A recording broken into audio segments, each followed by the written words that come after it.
I know you wrote a book that God put on your heart, and it's just sitting there, not selling, not reaching anyone. If that's you, don't skip this.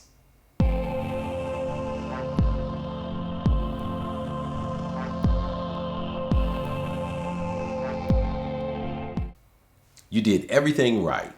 You prayed over it, you wrote it, you published it, and then nothing.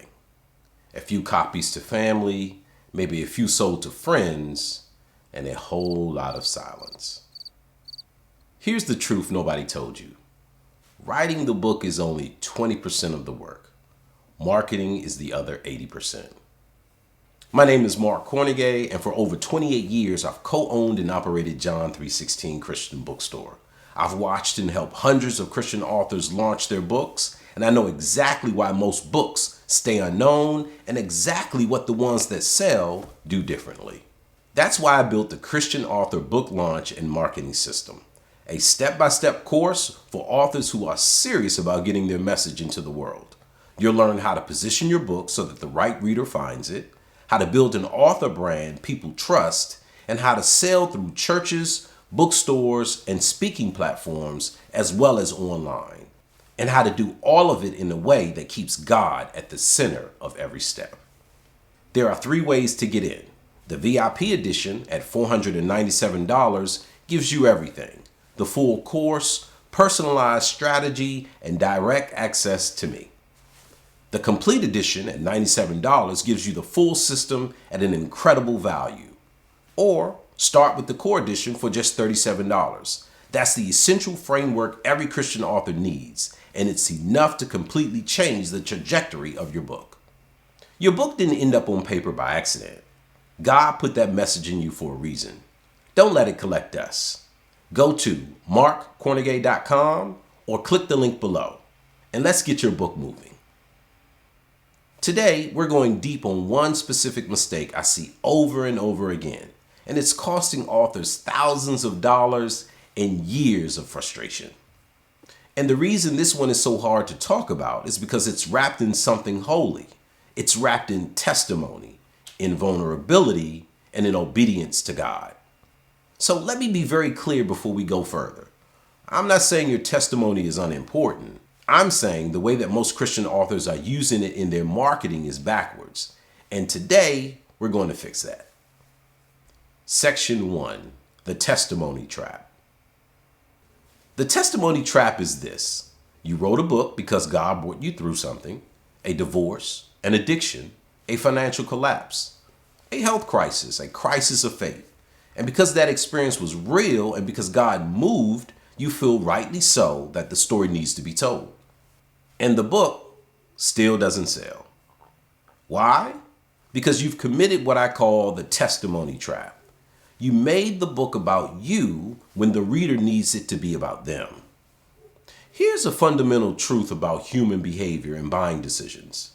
People buy solutions, not stories. They buy hope, not history. When someone is scrolling Amazon or your Instagram page, they're not asking, what happened to this author? They are asking one question and one question only: what is in this for me? This is not selfishness. This is how God wired us. We are drawn to things that speak to our specific pain, our specific hunger, our specific season of life. And when your marketing leads with your story instead of your transformation, you've lost them in the first 5 seconds. Here's a tale of 2 pitches. Pitch A: I went through a painful divorce at 38. God brought me through it and restored my joy. I wrote this book to share what I learned. Pitch B: if you're walking through divorce and you feel like God has gone silent, this book is your roadmap back to peace, purpose, and radical joy. The testimony is still there in pitch B. It's implied. It's the credibility underneath the promise. But the promise leads. The reader leads. Section 2. Why is this so hard for Christian authors?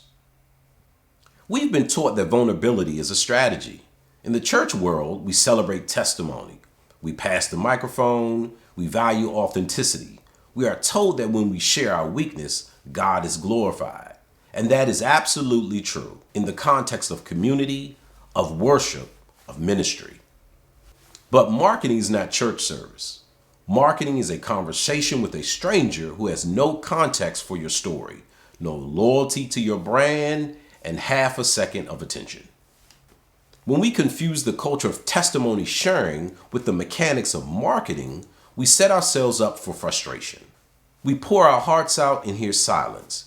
We feel unseen. We wonder if God even wanted us to write this book. But the issue isn't the book, the issue is the message. Many Christian authors wrote their book in obedience. God told them to write it. So there is a spiritual weight to the whole project, but that weight can actually work against the marketing. When you're believing something is a divine assignment, it can feel almost wrong to sell it. It can feel like you're cheapening the sacred by using marketing language. So instead of writing a clear, compelling hook, you write something vague and spiritual. Instead of solving a specific problem, you speak broadly about hope and healing. Instead of targeting a specific reader, you say, this book is for everyone. I want you to write this down. A book for everyone is a book for no one. God may have called you to write for everyone, but he wants you to reach them one reader at a time. And that requires specificity. That requires marketing. That's not unspiritual, that's stewardship. Section 3, the transformation framework. All right, now we know the problem. Let's build the solution. I call this the transformation framework, and it has 4 steps. Step 1, identify the before state. Every powerful marketing message starts with the reader's pain, what I call the before state. This is where your reader is right now before they read your book. Ask yourself, what is my reader feeling? What are they afraid of? What have they tried that hasn't worked? What are they lying awake thinking about at 2 a.m.?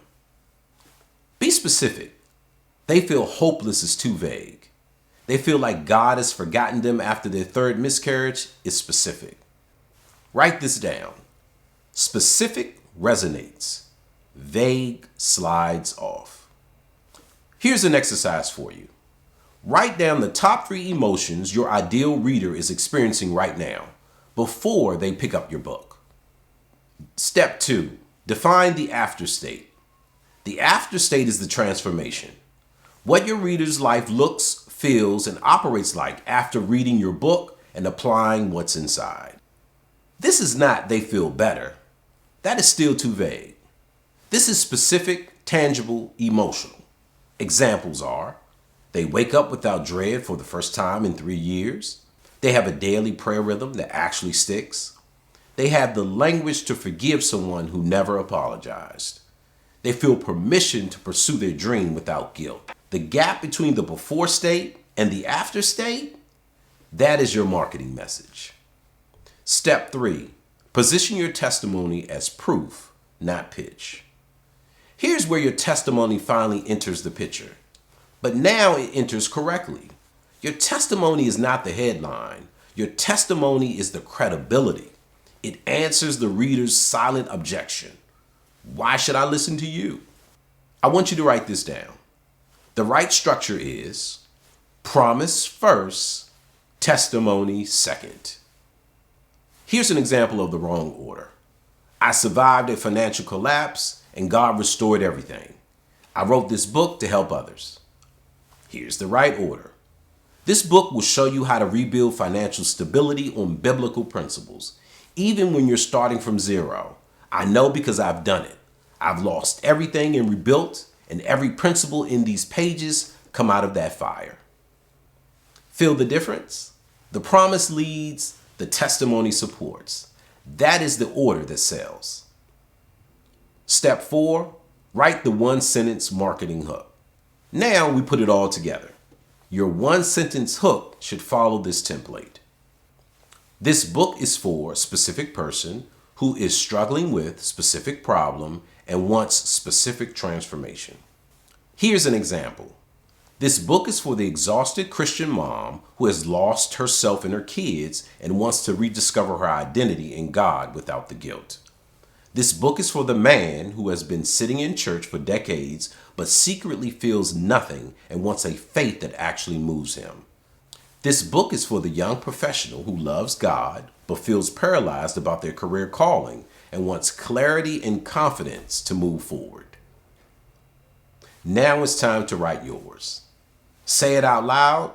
If it doesn't give you a little excitement, if it doesn't make you think, I wish I had this book, rewrite it until it does. Section 4, where to use your message. Once you have your transformation framework and your one-sentence hook, you need to put them to work. Here are the 5 places your message needs to live. Number 1, your book description.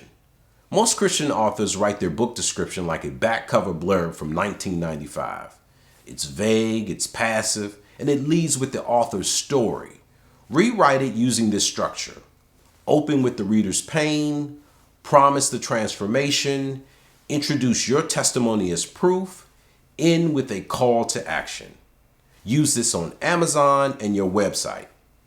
Your description is a sales page. Treat it like one. Number 2, your social media bio.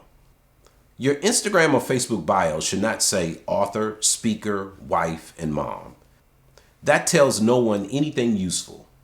It should say who you help, what you help them with, and what results they get. You have 150 characters. Use them like a billboard. Number 3, your content pillars.